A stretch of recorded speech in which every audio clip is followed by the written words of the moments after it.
Isang mapayapang hapon, Pilipinas. Ito po ang inyong balerina ng bayan, si Lisa Macuja, na bumabati sa lahat ng nakikinig sa DZRH at sa lahat ng nanonood sa RHTV. Lalo na sa mga kasamahan nating alagad ng sining at kultura sa buong bansa.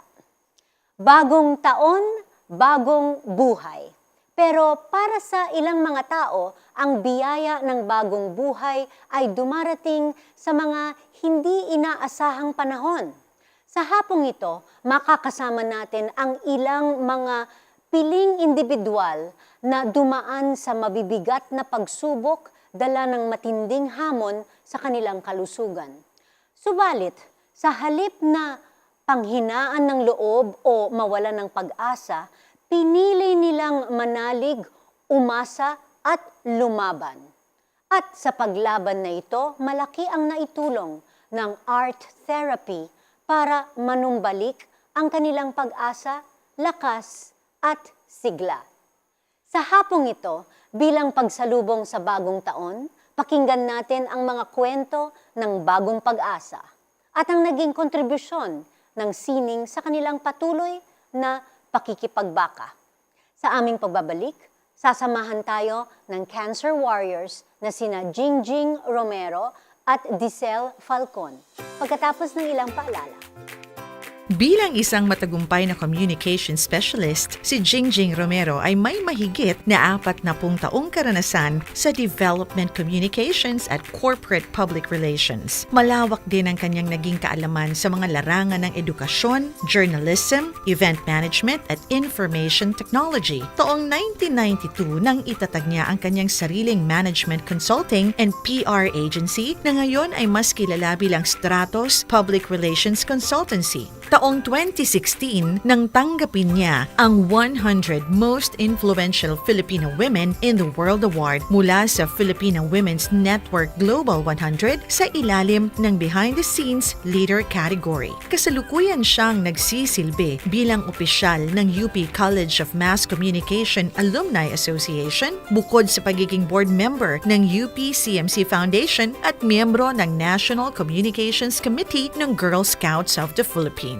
Nobyembre ng 2016 nang kinailangan niyang sumailalim ng modified radical mastectomy para sa breast cancer. Makalipas ang ilang buwan, naisipan niyang kumuha ng painting lessons upang maibsan ang sakit at paghihirap na dala ng chemotherapy. July 2017 nang ganapin ang kanyang unang art exhibit kung saan nagpakita siya ng 80 paintings na nabiling lahat sa opening night pa lamang. Bilang pasasalamat, itinalaga niya ang lahat ng pinagbilhan ng kanyang mga paintings para sa pag-aaral ng mga seminarista sa Cabanatuan at San Jose, Nueva Ecija. Patuloy siyang nagpipinta at umabot na sa halos 200 ang kanyang mga obra sa kasalukuyan.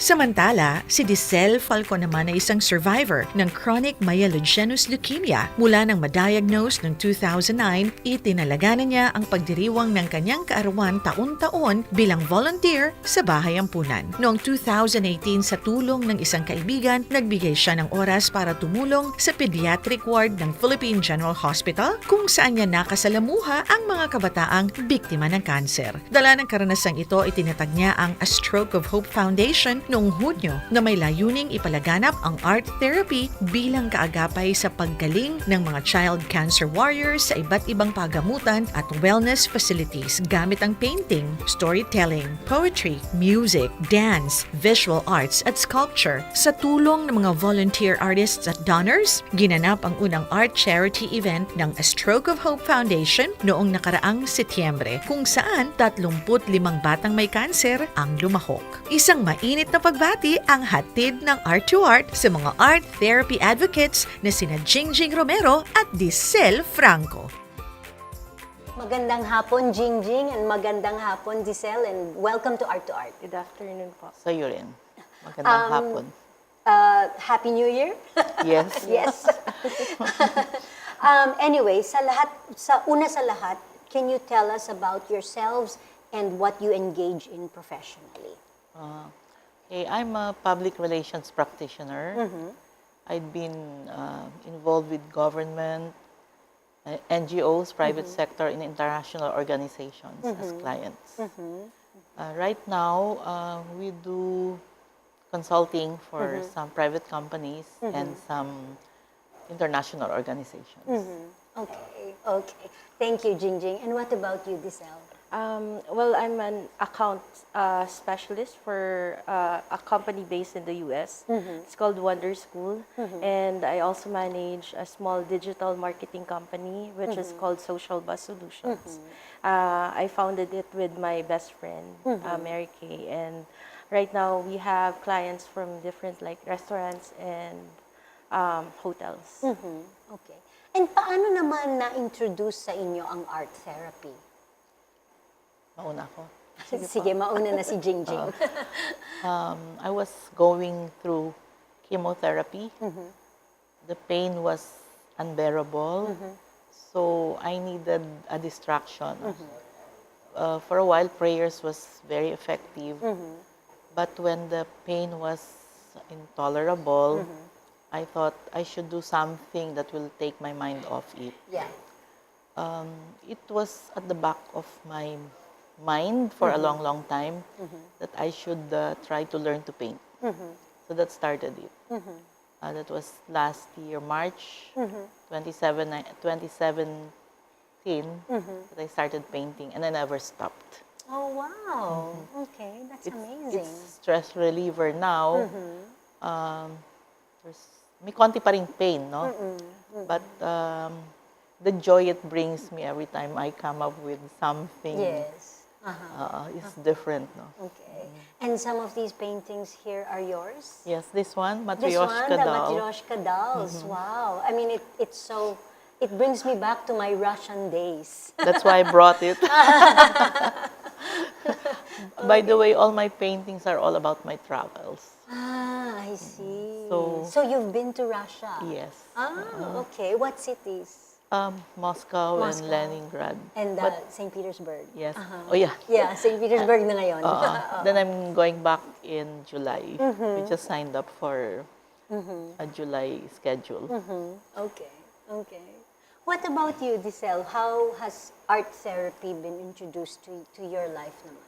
Well, it started 3 years ago. A friend, Arcon, one of the volunteers, he was staying at my place and he was painting. He's really good at it. And I was like, how do you do that? And doon ako na-curious na, ay, ganito pala. And then I started painting. And then I was getting more curious of how to do it and how each stroke makes beautiful art.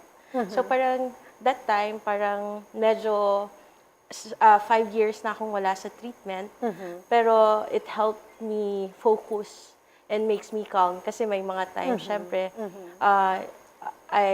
you go through something like, after I got diagnosed, parang it pulls me down mentally and lahat, depression, anxiety, and all that. And then with that, I get to take out or express myself in a way na hindi alam ng ibang tao. Okay.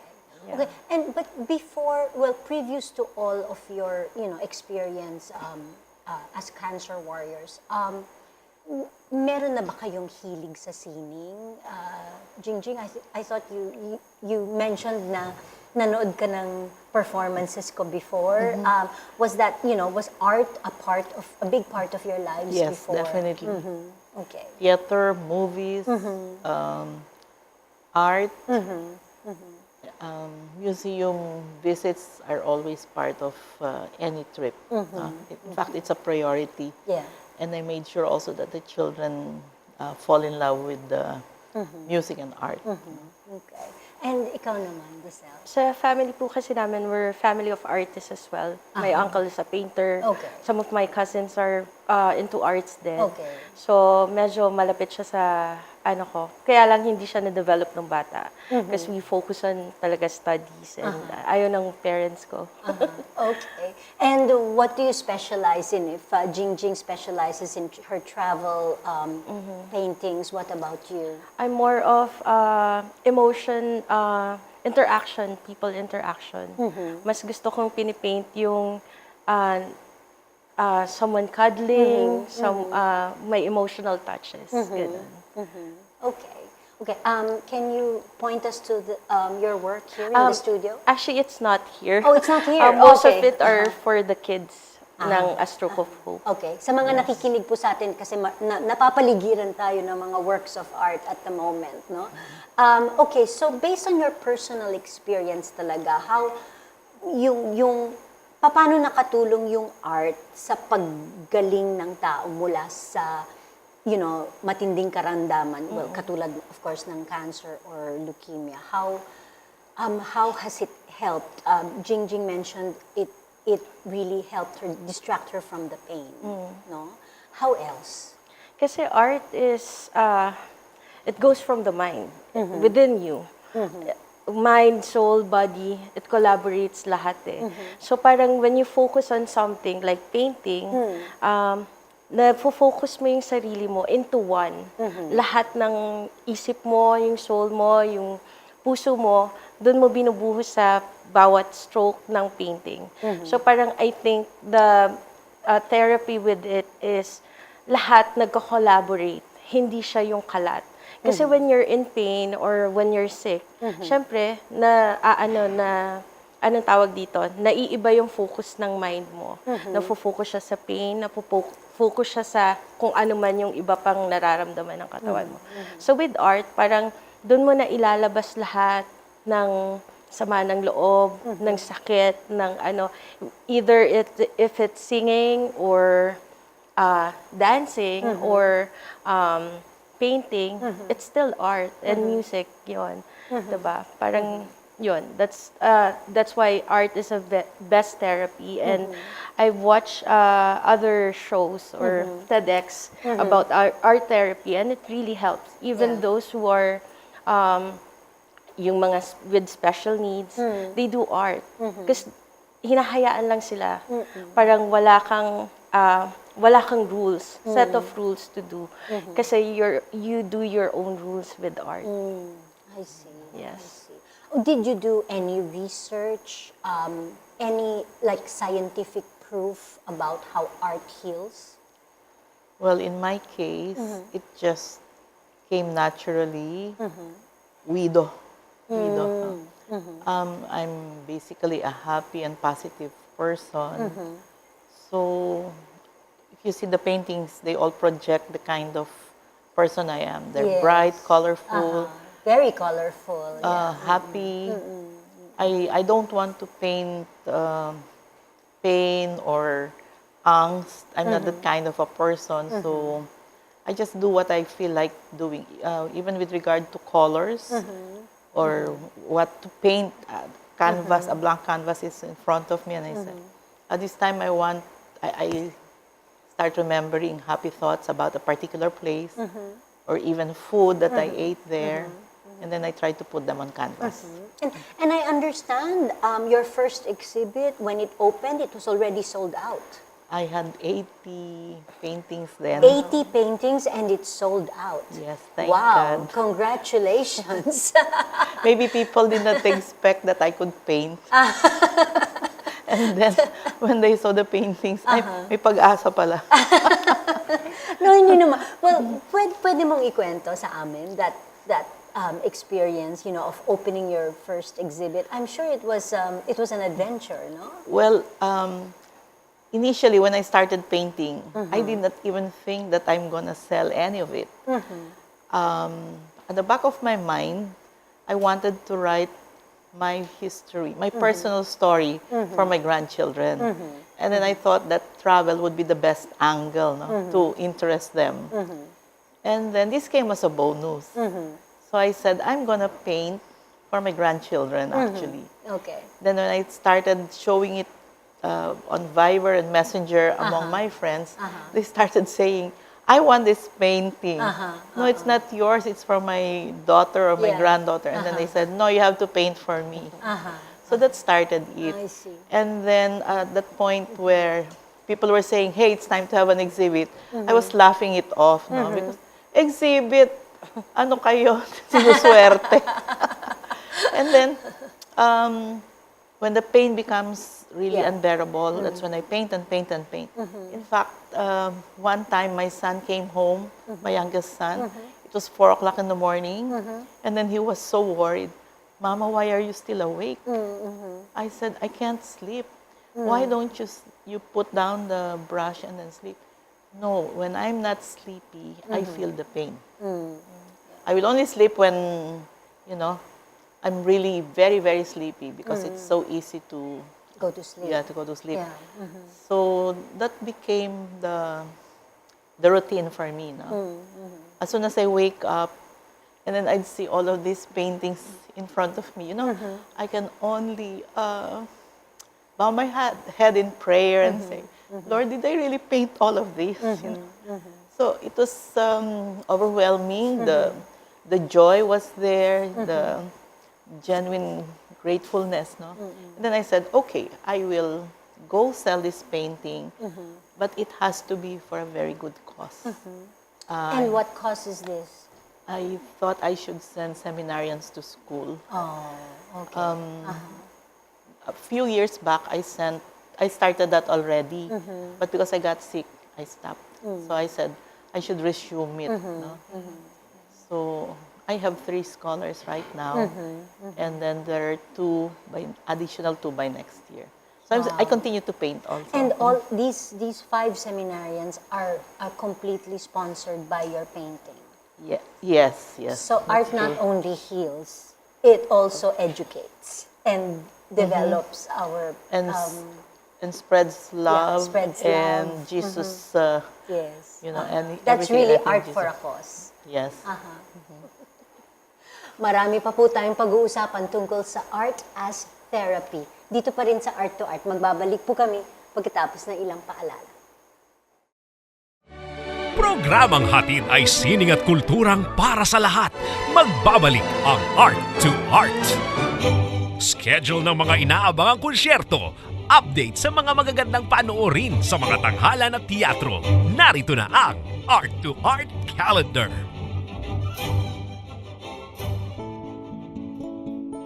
Narito ang ating arts calendar. Sa musika, inihahandog ng Cultural Center of the Philippines, ng Metropolitan Opera of New York at ng Filipinas Opera Society Foundation Incorporated sa pakikipagtulungan ng Ayala Mall Cinemas ang 6th season ng Met Opera in HD. Tampok ang The Magic Flute ni Wolfgang Amadeus Mozart. Sa pagbubukas nito sa January 8 alas 6 ng gabi sa Cinema 3 ng Greenbelt 3, Makati City. Kwento ito ng prinsipeng si Tamino na kukumbinsi ng Queen of the Night na sagipin ang kanyang anak na babaeng si Pamina. Gumaganap sa mga pangunahing papel ang soprano na si Golda Schultz at tenor na si Charles Castronovo. Para sa subscription at ticket reservation, tumawag sa CCP Sales and Promotions 832-3706 o kaya sa Greenbelt 3 Cinemas Customer Service 7577883 or mag-email sa ccpsalesandpromo@gmail.com o bumisita sa website na culturalcenter.gov.ph. Sa sining biswal, inihahandog ng Artist Space ang Trilogy, isang group exhibit ng mga visual artists na sina Jonathan Ranyola, Joseph Villamar at Janice Liuson Young. Nagbukas noong December 21st, patuloy itong makikita hanggang January 7th. Tampok ang mga obrang naglalarawan ng mga bulaklak ni Liuson Young, ang makulay na mga imahe ng kalikasan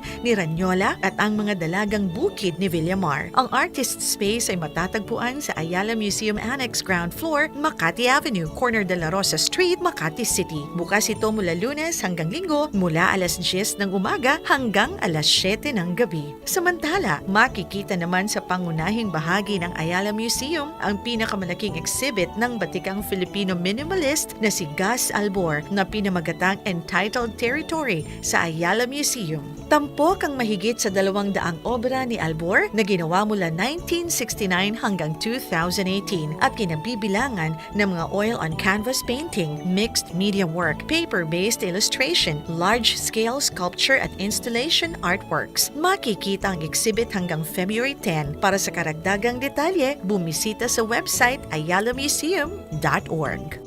Usapang sining at kultura para sa lahat. Kasama ang balerina ng bayan, si Lisa Macuja. Art to Art.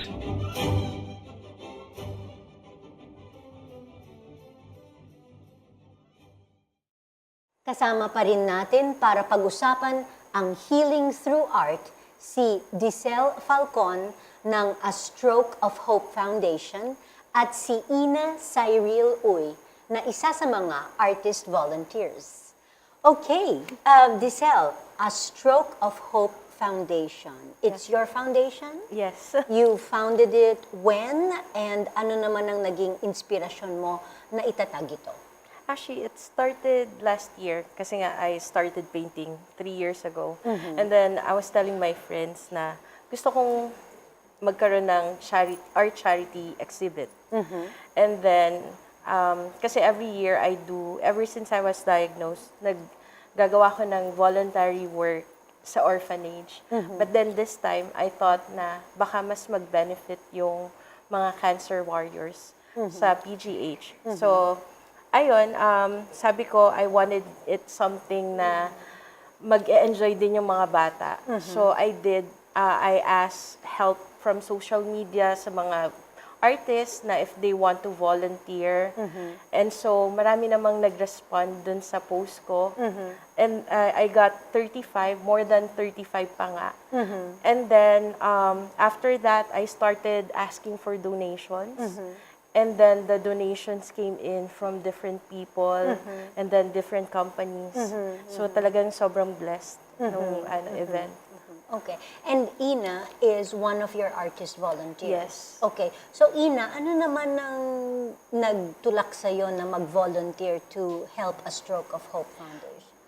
Yes, kasi ano po, parang nahilig po ako bigla sa art. Kasi po, dumanas din ako ng stress sa work. And then naghahanap talaga ako ng something na parang ma-release yung stress ko.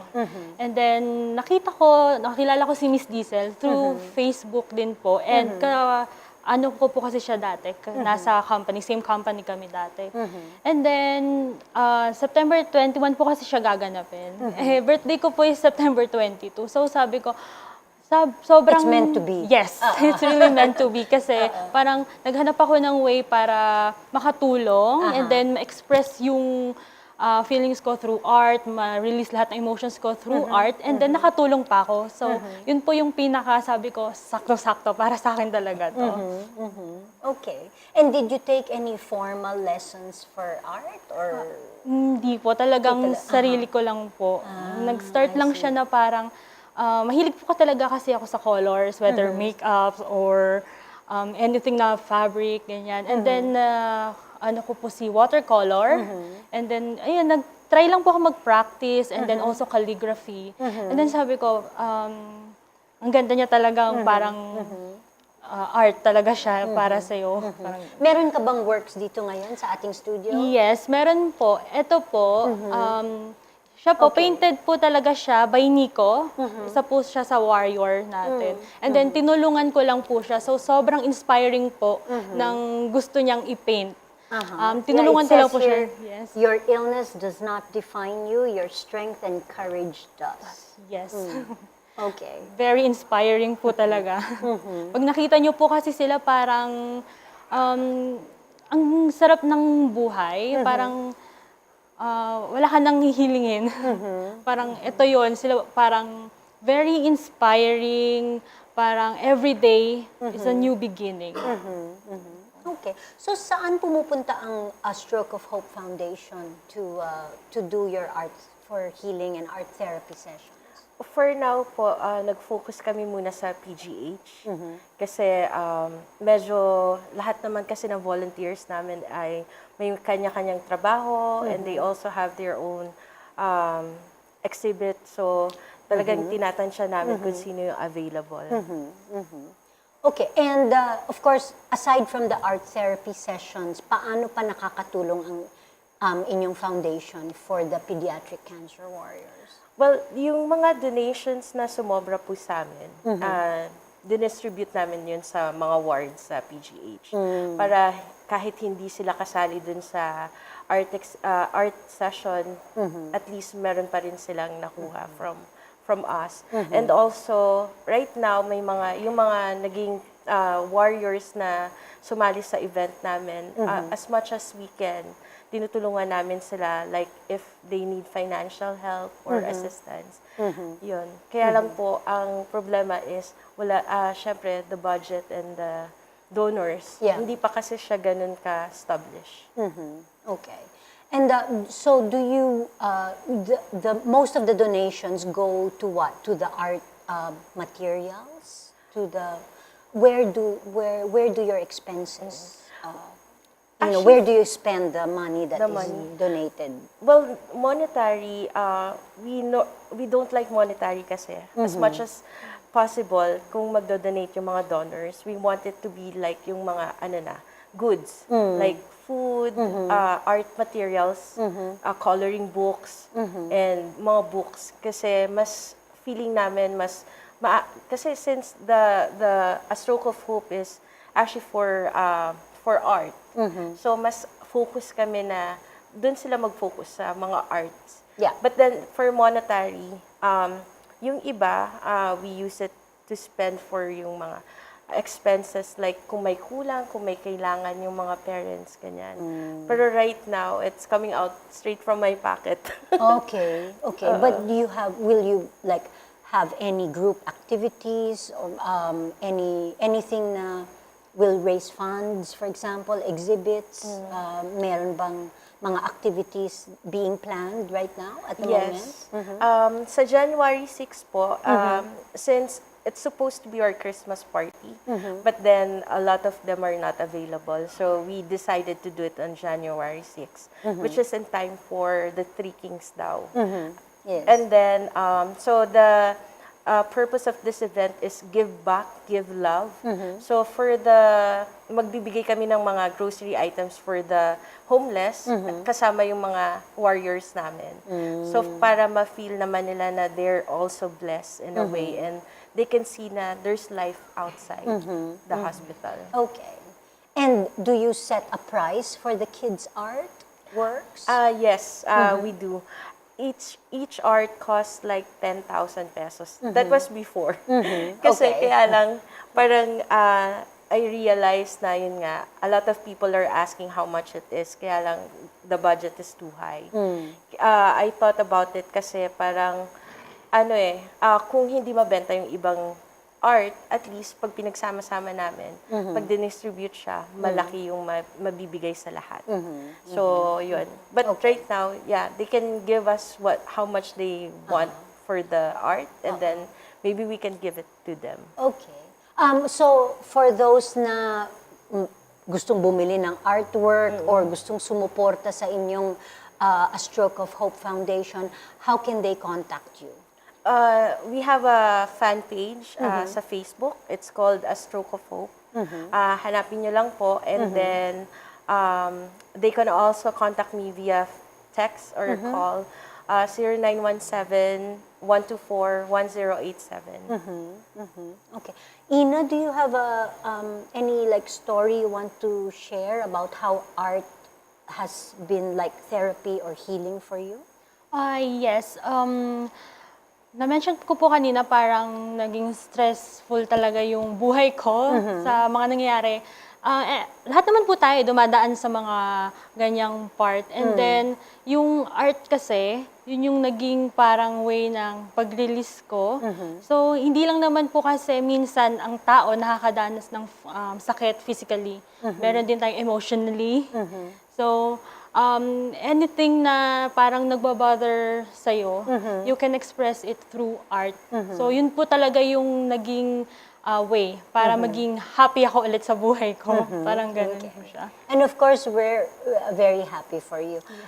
Do you still accept artist volunteers now, Diselle? Yes. Yes? Since we're also planning to do other stuff. Are like, there any requirements? Wala naman po. As okay. long as free ka and happy ka, happy to volunteer yon. Okay. And ano naman ang New Year's message ninyo para sa mga nakikinig at nanonood sa atin ngayon? Well, New Year's message. Sandali lang. Ayun. New Year's message, siguro, for those who are going through something or who's sick or who's going through mental illness or anything, I think try to explore. Don't just dwell on what you have or what you're feeling. Do it something or ilabas nyo siya through art. Like music, fashion, makeup, dancing, or painting. Kasi it really helps. It helps the mind. Para siyang yoga na it aligns everything. Okay. So, pick up a paintbrush. Paintbrush, Pick up a pen. Pick up ballet shoes. And it will make a huge difference in your life. Okay. Maraming salamat, Diselle and Ina. And of course, maraming salamat kay Jingjing kanina for sharing your stories of healing and of art and inspiration. And we wish you all the best, of course, sa A Stroke of Hope Foundation. Thank you. Hanggang sa susunod na linggo, samahan ninyo kami ulit dito sa Art to Art, kung saan ang usapang sining at kultura ay para sa lahat. Ito po ang inyong balerina ng bayan, Lisa Macuja, nagpupugay sa artistang Pilipino at bumabati ng isang manigong bagong taon sa inyong lahat.